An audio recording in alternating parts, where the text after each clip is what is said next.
नमस्कार दोस्तों, स्वागत है आप सभी का आपके अपने चैनल पर। दोस्तों, सीटेट 2024 पेपर सेकेंड 15 दिसंबर प्रथम पाली में सफलतापूर्वक संपन्न हो चुका है। आइए जानते हैं किस तरह के क्वेश्चन पूछे गए थे। दोस्तों, पहला जो क्वेश्चन है गद्यांश है। गद्यांश में आपको पहले हम हिंदी को पेपर जो है कवर करेंगे। तो देखिए, इसमें नीचे दिए गद्यांश को पढ़िए। अब पूछे गए 91 में से 99 के सभी उपयुक्त उत्तर और उनके विकल्प चुनिए। तो जल्दी से हम क्या है गद्यांश को रीड कर लेते हैं। गद्यांश इस प्रकार है। शिक्षा एक सृजनात्मक सामाजिक एवं सांस्कृतिक कार्य है। यह एक तरफ मौखिक एवं लिखित सांस्कृतिक परंपरा की वाहक होती है, किंतु दूसरी ओर संस्कृति की निर्मात्री भी है, क्योंकि वह प्रचलित संस्कृति में कुछ नया जोड़ती है तथा कुछ पुरानी चीज़ों को घटाती है या उनका स्वरूप बदलती है। चूँकि कोई भी संस्कृति किसी देश काल के सापेक्ष होती है, इसलिए शिक्षा सबसे पहले नए युग के लिए संस्कृति विकसित करने का काम करती है। वह समाज में प्रचलित परंपराओं रीति रिवाजों को जारी रखने के पहले उनके औचित्य के बारे में सोचने की प्रेरणा भी देती है। सांस्कृतिक कर्म के रूप में शिक्षा को देखने से यह बात स्वतः स्पष्ट हो जाती है कि संस्कृति न तो एकाकी होती है, न ही उसका बाहरी प्रभाव से रोका जा सकता है, न उसका प्रभाव दूसरे समाज पर पड़ने से बचाया जा सकता है। संस्कृति अपने स्वभाव में आदान प्रदान करने की प्रक्रिया है। यह हमेशा गतिशील और ग्रहणशील है। देखिए, 91 का पहला क्वेश्चन है, संस्कृति पर तरह तरह के प्रभाव पड़ते हैं, यह बात कैसे समझी जा सकती है। तो सही आंसर क्या होगा इसमें से, जब शिक्षा को संस्कृति से जोड़कर देखा जाए। ठीक है, तो इसका करेक्ट आंसर होगा ऑप्शन नंबर 4। अगला क्वेश्चन पूछा गया था, इनमें से कौन सा शब्द समूहों से भिन्न है। पहला ऑप्शन है आदान प्रदान, दूसरा मौखिक परंपरा, तीसरा प्रचलित रीति और चौथा सांस्कृतिक कर्म। तो प्रचलित रीति इसका करेक्ट आंसर निकल के आ जाएगा। आप लोग अच्छे से गद्यांश को पॉज करके पढ़ सकते हैं। ठीक है, नेक्स्ट क्वेश्चन है, गद्यांश के अनुसार कौन सा वाक्य सही है। सही है, इसमें चारों में सही होगा। संस्कृति हमेशा प्रगतिशील है। लास्ट वाला जब लाइन देखेंगे तो ये वाला लाइन लिखा हुआ है, संस्कृति हमेशा प्रगतिशील है। और नेक्स्ट क्वेश्चन है, किस शब्द में इक प्रत्यय का प्रयोग हुआ है। देखिए, तो सामाजिक में समाज धन इक, तो इक प्रत्यय का क्या है प्रयोग हुआ है।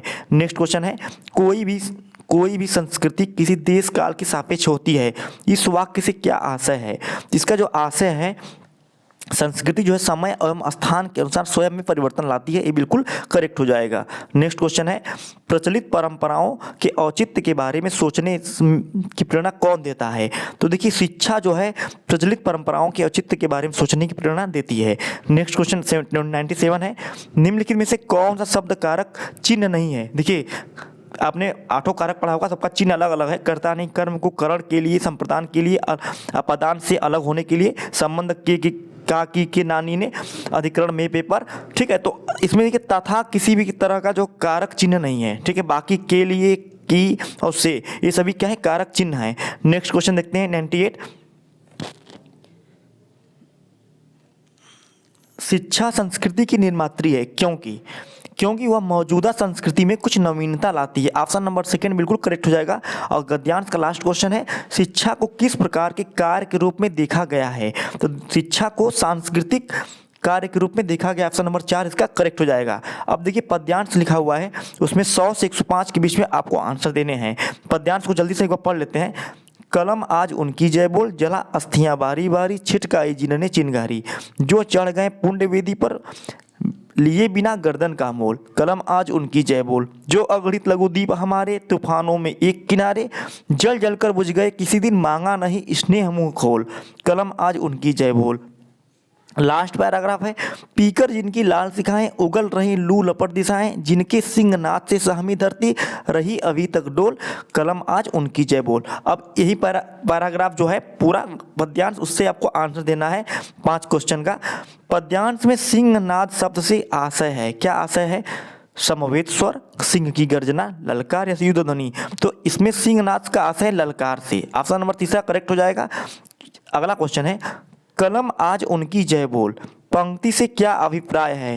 तो दोस्तों, कलम आज उनकी जय बोल से अभिप्राय है, देश के लिए समर्पित लोगों के लिए लिखा जाए। ऑप्शन नंबर 3 करेक्ट हो जाएगा। नेक्स्ट क्वेश्चन देखिए, भिन्न शब्द समूह की पहचान करिए। देखिए, पुण्यवेदी, लघुदीप, लाल शिखाएं या जला अस्थियां। तो दोस्तों, इसमें जो है लाल शिखाएं क्या है, बाकी से क्या है, ये डिफरेंट है। सही आंसर 3 होगा। नेक्स्ट क्वेश्चन देखिए, इस पद्यांश में कौन सी भावना अभिव्यक्त हुई है? पाखंड विरोध की, देश प्रेम की, समाज सुधार की या प्रकृति प्रेम की? तो पद्यांश को पढ़ने से साफ समझ में आ रहा है कि देश प्रेम की भावना इसमें अभिव्यक्त हुई है। नेक्स्ट क्वेश्चन देखिए, छिटकाई जिन्हने चिनगारी पंक्ति में रेखांकित शब्द के लिए कौन किसके लिए प्रयुक्त हुआ है? जिन्हने। तो जिन्हने जो प्रयोग हुआ है स्वतंत्रता सेनानियों के लिए प्रयोग हुआ है। ऑप्शन नंबर पहला स्वतंत्रता सेनानी इसका करेक्ट आंसर निकल कर आएगा।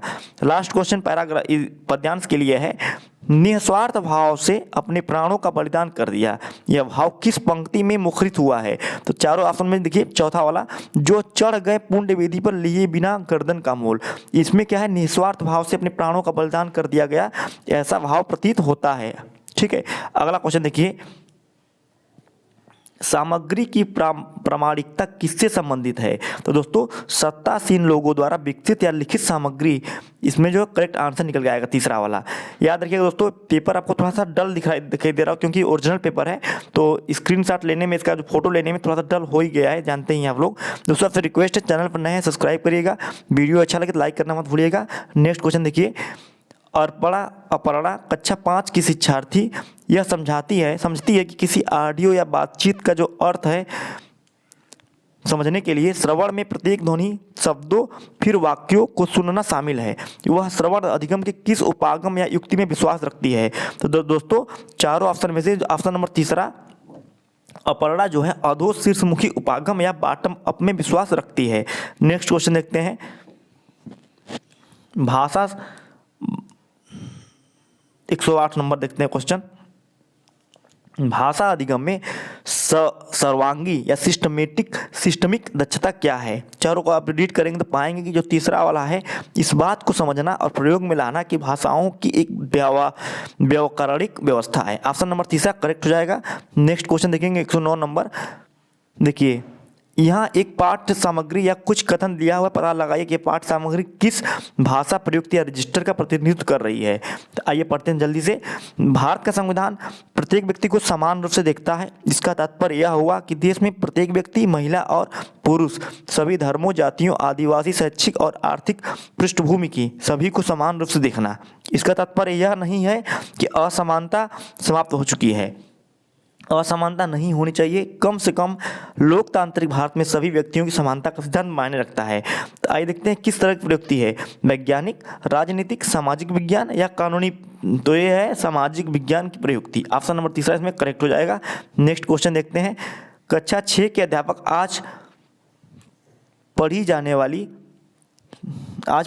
भाषा सामग्री को शिक्षार्थियों के पूर्व ज्ञान और अनुभव से जोड़ने के लिए वार्म अप गतिविधि करवाती हैं।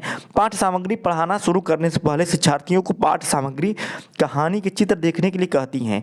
वह अपने शिक्षार्थियों से क्या करना चाहती हैं?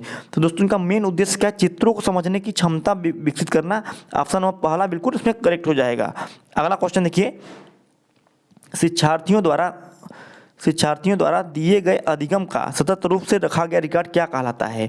तो यह कहलाता है पोर्टफोलियो। ऑप्शन नंबर सेकंड इसमें करेक्ट हो जाएगा।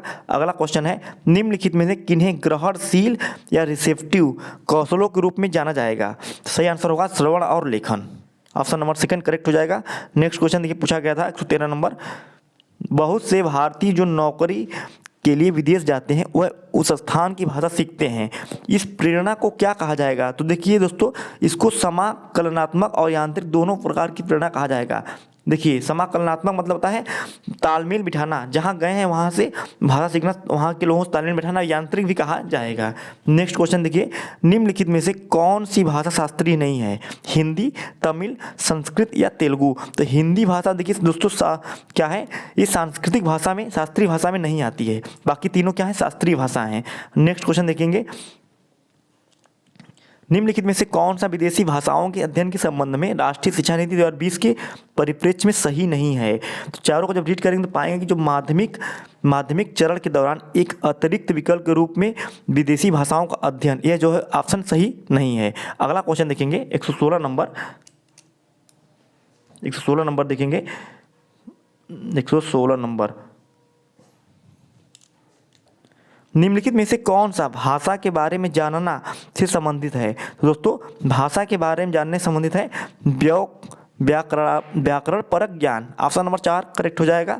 नेक्स्ट क्वेश्चन देखेंगे, कक्षा 6 की अध्यापिका बोलने से संबंधित किसी गतिविधि के लिए निम्नलिखित कार्य तैयार करती है। रेगिस्तान और उसकी जलवायु स्थिति के बारे में कोई 5 वाक्य लिखिए। क्या यह एक अच्छा या अच्छा कार्य नहीं है? अपने उत्तर और उत्तर के कारण का चयन करिए। देखिए, अब जब चारों ऑप्शन को रीड करेंगे, जिसमें आप पाएंगे कि तीसरा वाला यह एक अच्छा कार्य है क्योंकि यह शिक्षार्थी को कुछ बोलने के लिए करता है, यह रेगिस्तान है। ऑप्शन नंबर तीसरा बिल्कुल करेक्ट हो जाएगा इसमें, ठीक है। नेक्स्ट क्वेश्चन देखेंगे, निम्नलिखित में से कौन सा कथन भाषा की बोली के बारे में सही है? सही है पूछा है भाषा की बोली के बारे में, तो ऑप्शन नंबर सेकेंड, भाषा की बोलियाँ एक क्षेत्र से दूसरे क्षेत्र में भिन्न भिन्न होती हैं, जो कि बिल्कुल करेक्ट है। आपने इसको देखा भी होगा, अलग अलग क्षेत्रों में जाते हैं तो आपकी भाषा की बोलियाँ डिफरेंट आपको मिलती हैं। नेक्स्ट क्वेश्चन है, निम्नलिखित में से कौन सा कार्य समेकित अधिगम कौशलों को समुन्नत करता है? तो दोस्तों रोल प्ले जो है, यह कार्य जो है समेकित अधिगम कौशलों को समुन्नत करता है। ऑप्शन नंबर सेकंड इसमें करेक्ट हो जाएगा। अगला और लास्ट क्वेश्चन है हिंदी का, जो पूछा गया था, निम्नलिखित में से कौन सी युक्ति संदर्भ में व्याकरण शिक्षण संबंधित है?